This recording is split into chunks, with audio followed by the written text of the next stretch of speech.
All right, so let's go over the instructions for today. It's Wednesday, May the 5th. Just so you guys know, today is my youngest daughter's birthday.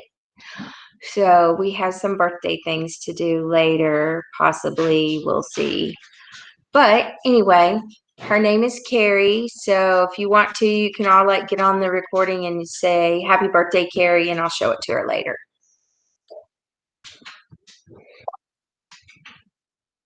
Tell her I said happy birthday. Okay, yeah, you guys can definitely send little messages. That'll be fine. All right, so let's move on. All right, so I have not posted the assignments for today message. I was kind of trying to judge that based on what we did this morning. So I will post that one later. But on classwork, don't forget, always do the daily check-in. That's really important, whether you are traditional or virtual. Reflections, you should have done the one about arguments, a bad day, and then be good. That's due to, I have them due the day after, but you should be working on it today. And if you can, it would be good to go ahead and finish everything for the rest of the week. All right, the CyberPatriot assignments. You should have already finished Unit 0. I'm gonna show you something here. We only have 8 people that turned that in. I don't know which 8 people, but there's only 8 people that actually turned that in. So, oh wait, where did we go here? All right, so that tells me that a lot of you need to get that done. And right here, we only have 7 people that turned that in. And then, hold on one second. I need to move a puppy. Come here, Midnight. This is Midnight. Midnight's about to go in the other room.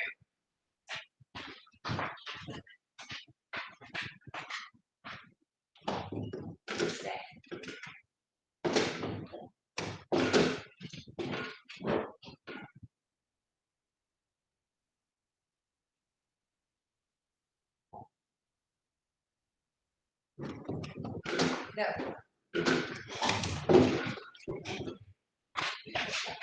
Okay. I'm sorry, that had to happen. Okay, again, on these case studies right here, only 7 people turned that in. And on this quiz, I've graded 13 and 5 more turned it in. But what you need to understand is that for you to get a grade on this, you have to turn these in on Google Classroom. So some of you need to go and make sure that you're getting these things turned in. Same thing for Unit 1. Graded 3 and there's 6 turned in waiting to be graded. Right here, only 3 people have turned that in. So that tells me that a lot of you need to catch up on getting these things turned in. All you had to do was type a document with some notes in it. This one, you had to answer the case studies. This was a quiz.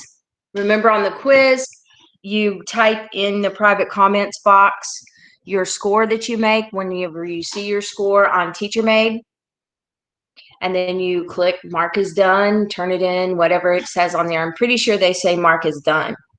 And then on Unit 1, the same thing. Make sure that you're getting those things turned in. We're going to talk about Unit 2 today. So I have put in grades on the cell phone policy. If you did not sign the piece of paper or do the electronic form, you have a 0, so you need to take care of that. If you sign the piece of paper but not the electronic form, you have a 70. If you sign the piece of paper and or I have the electronic form, you have 100 for that. So you need to make sure that those things are squared away as well. Your past due assignments, these things are past due. The grace period has passed. The best that you can score on these is a 70. And yes, all assignments have to be turned in on Google Classroom. Some people are still turning in things on Schoology. And every time I see something like that, I'm sending you a comment that says turn it in on Google Classroom, because I'm not going to grade on Schoology. It's going to all have to be happening right here on Google Classroom. All right, before I move on to today's lesson, does anybody have any questions about past due or any of the other things that I just talked to you about on grades or how to turn things in? Put your hand up if you got a question. I'm assuming that you guys can hear me today. The connection seems to be quite a bit better. Okay, then I'm going to assume that you guys know what to do and know what's expected, and you're going to get those things turned in. We got no question. I'm sorry, what? We don't have no question. Okay, all right. So we're going to move on then with today's lesson. What you need to do is you need to go to this Unit 2, Cyber Ethics and Online Safety. You're going to view the assignment. You're going to create a Google Doc, and you're going to take notes as we go along. Remember, you can open this PDF file on your computer as well, and you can copy and paste as we go and write other little notes into that document. And when you're done, hopefully by the end of this video, you can turn in the document and be done with it, and I can grade it this afternoon. I will do my best to update grades in iNow by tomorrow for you, because I think we have enough things that people have had enough time to get things turned in, so it's time to update those grades. If you haven't turned stuff in, don't be surprised if your grade isn't what you want it to be. All right, so let's take a look at Unit 2. You have a question? If you need me, I got to run over to Mr. Freeman's class real quick. Okay, we're good. They're just going to be listening to this. Okay, again, guys, all you have to do is open up this document, make sure you open the assignment, create a Google Doc where you can take notes. And I'm going to go over the assignment here, so it's a little bit bigger on your screen. All right, it's Unit 2, Cyber Ethics and Online Safety. You've already seen a little bit of this stuff, but I'm going to go through it from the CyberPatriot point of view here, just to make sure that we're covering everything that they want covered this way. Section 1 is on cyber ethics. The term netiquette is commonly accepted rules of how to behave online. Netiquette is a very important definition. You should have that definition in your notes. Some of the things over here that have to do with netiquette: do not spam forums, chat rooms, or social media sites with useless or repeated information. Not only is it annoying, but it can jam up servers if you do that. Do not pretend to be someone else. That should go in any type of life, whether it's your virtual or your face-to-face life. Do not post or distribute illegal material. Do not use abusive or threatening language. Mind your manners. Act like you know how to behave. Be respectful. Be courteous. Do not try to obtain personal information about someone. You have to be careful with what information you give out, and you definitely don't want to be collecting information about other people. People that you meet online, you may never meet in person, and it's okay if you don't know their personal information. And it's okay that you don't share your personal information. Not everybody out there is your friend. My kids, when they were little, they were very outgoing, and it was a sad lesson whenever they had to learn sometimes that not everybody's your friend. Well, there are a lot of predators and very bad people out there that you have to be cautious about. And so for your own safety and for the safety of your family, do not share personal information. Please be very careful about that. Cyberbullying. We'll come up with a good definition for that later on, and you may have one in that chapter 3 text that's on the other assignments out of that other book. It says it affects 29.2% of students every year, and that number is growing. that can be in the form of insulting texts or emails, rumors sent via email, fake profiles, embarrassing photos or videos. Why is it harmful? It's anonymous and there is no escaping it. It can be done 24/7. The problem with cyberbullying is this.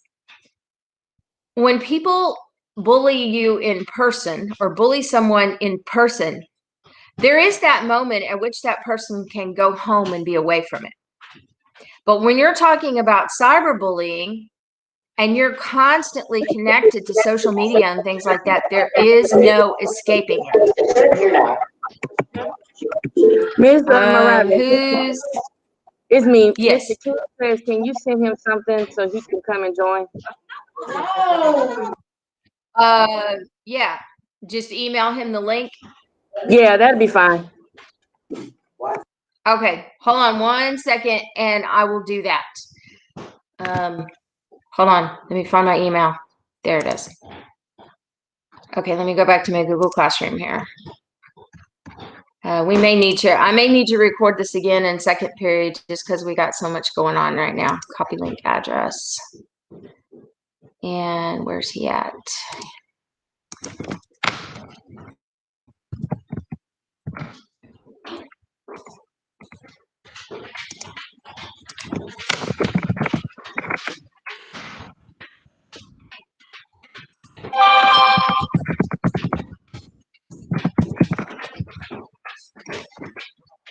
Okay, let's go back.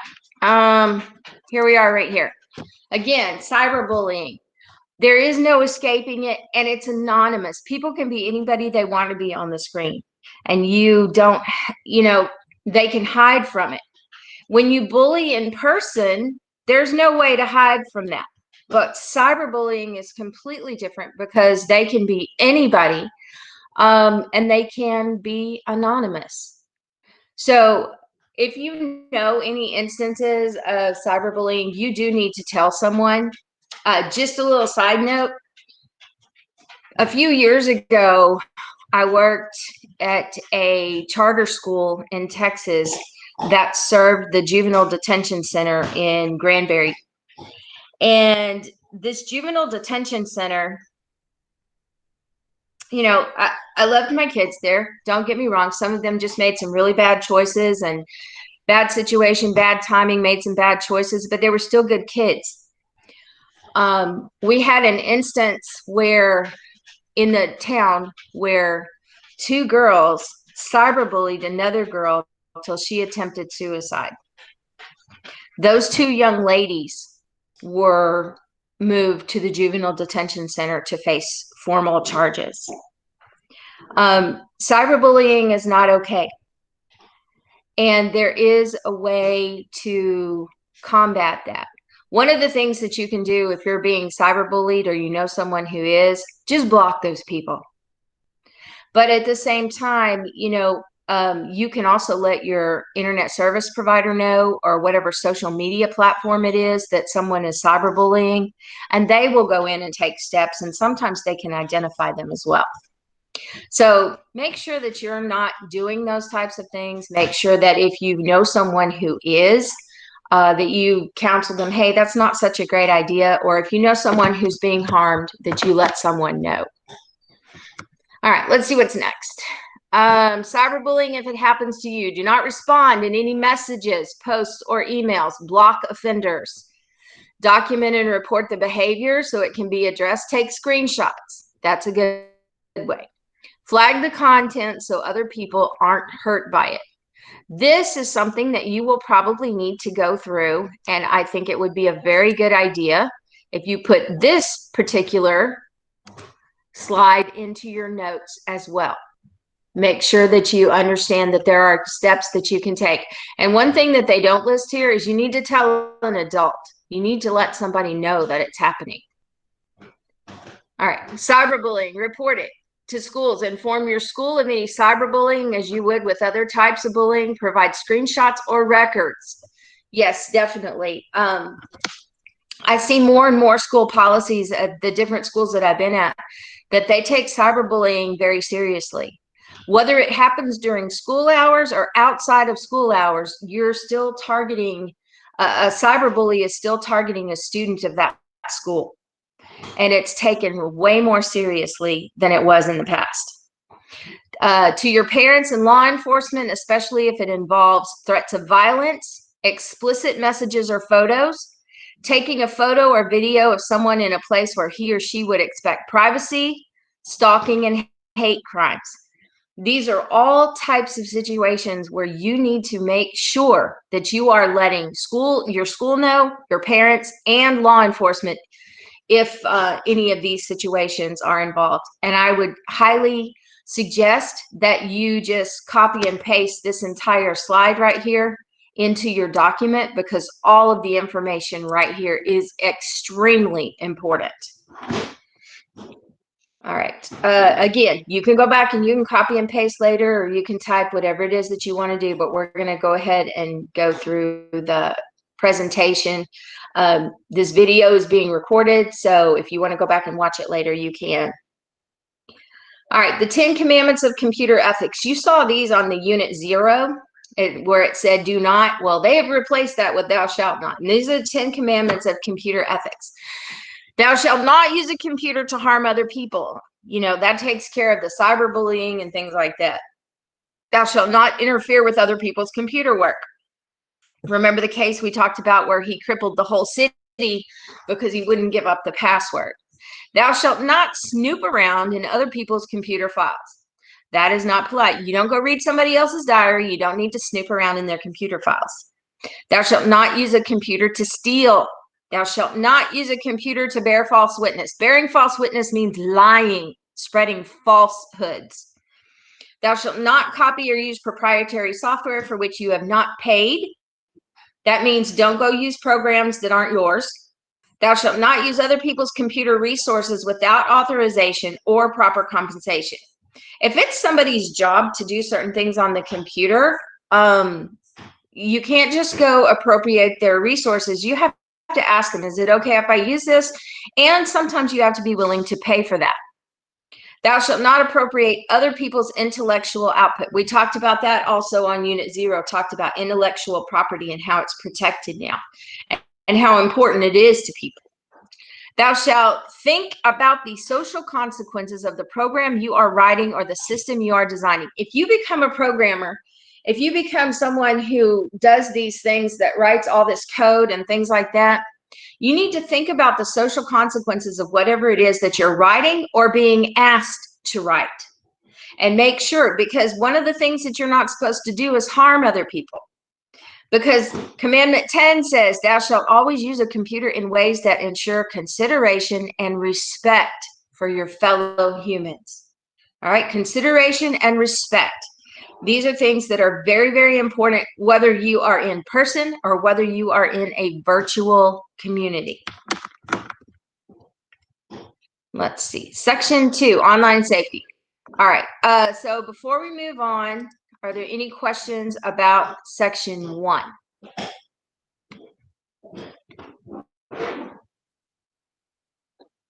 Just put your hand up if you have a question.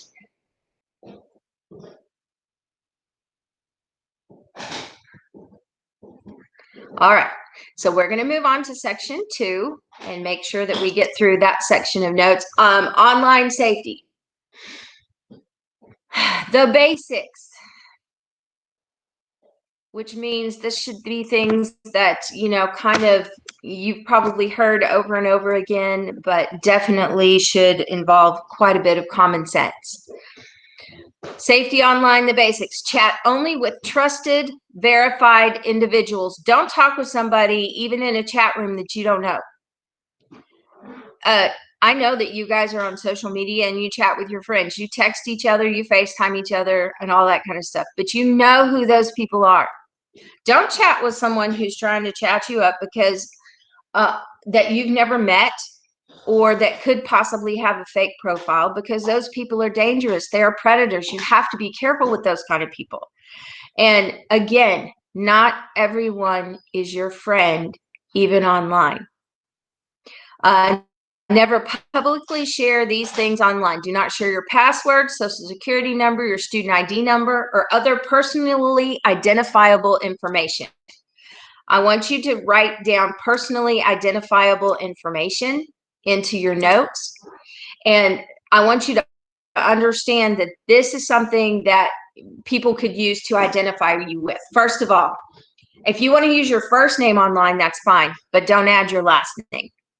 An initial might be okay, but it's best just to use your first name. Do not put your address on there. Do not put your phone number on there. Do not put things on there where they could identify you. And it's probably best not to even put a birth date on there.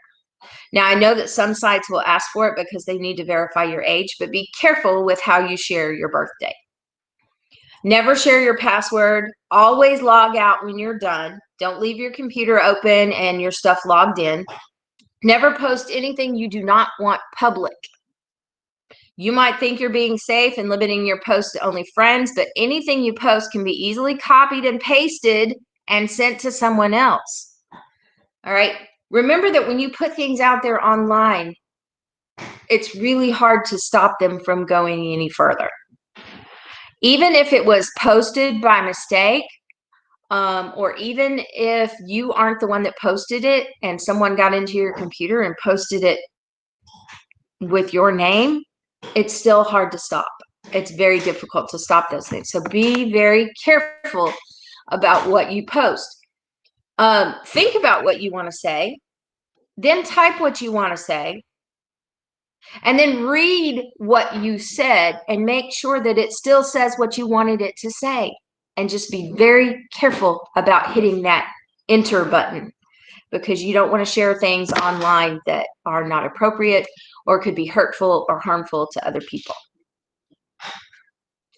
Risky sites. Some of these places are things that you go to on a regular basis, but you have to be careful about your personally identifiable information. Online shopping, you want to be careful with where you shop, and you want to make sure that it's places that are reputable and that protect your data. You need to be careful on social media. Again, you guys are on social media a lot. And that first term that we talked about in this presentation, netiquette, you need to be very aware of your netiquette when you are on social media. Any other website that requires personally identifiable information, these sites are enjoyable and useful. Just make sure you are being extra careful when you visit them. Again, do not put information out there that people don't need to see. Safe browsing. Do not use public Wi-Fi to access risk sites. Now, if you're on a public Wi-Fi network, they'll let you know, hey, this is a public network. Are you sure you want to go to this particular site or whatever?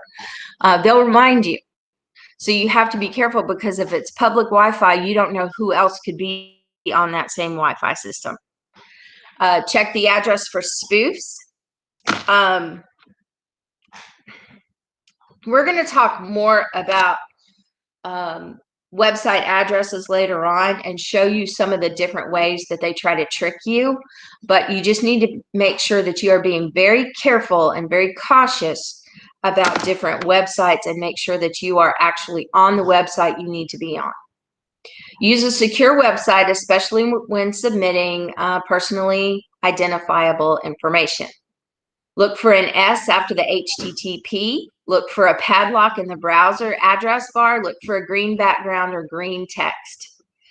All right, so again, we're going to talk more about the safe browsing later on, because there's a whole unit on that, on the different types of ways that they try to get your information, and we'll be looking at those later. Different browser tools. Let your computer automatically update, especially your school computer. Sometimes it'll say we need to update something, and that's your IT department updating it, because your school computer is very protected. Use and regularly update built-in safety features, your pop-up blockers, your anti-spyware, virus, and phishing software. Those things, you want to make sure that you let those update and you let them run their course to make sure that there's no things on your computer that are unsafe. Do not use save password or remember me functions. I know that I personally am guilty of doing this because I have so many sites that I go to, but it's not a good practice to do that. So you need to make sure that you are being very, very cautious about those particular functions. Internet Explorer is more frequently targeted and has more security flaws than any other browser.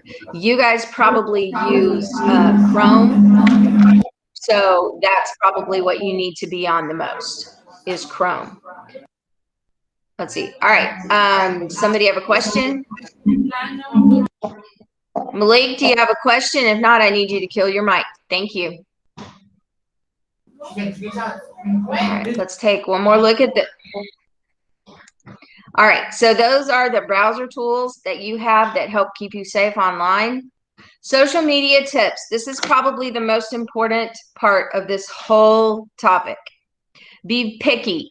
Only accept or follow friends you know in real life. Do not be friends with people you don't know. They could have very fake profiles. If it's not somebody that you would actually hang out with in real life, do not be friends with them on social media. Do not post your location. Be careful with apps. Games and geo-tracking apps may give away your location. I know that there was a big deal that about Snapchat and what was the other one? Maybe Instagram too. You have to be careful. You need to turn off the part of those apps that tell your location. You don't want your location out there because people can find you. And I'm telling you again, not everyone is your friend. Assume everything you post online is permanent. Colleges and employers check social media accounts. I cannot tell you the number of news stories that have gone out lately and in the past year or so of young men and young women losing scholarships or losing jobs because of things that they post on social media.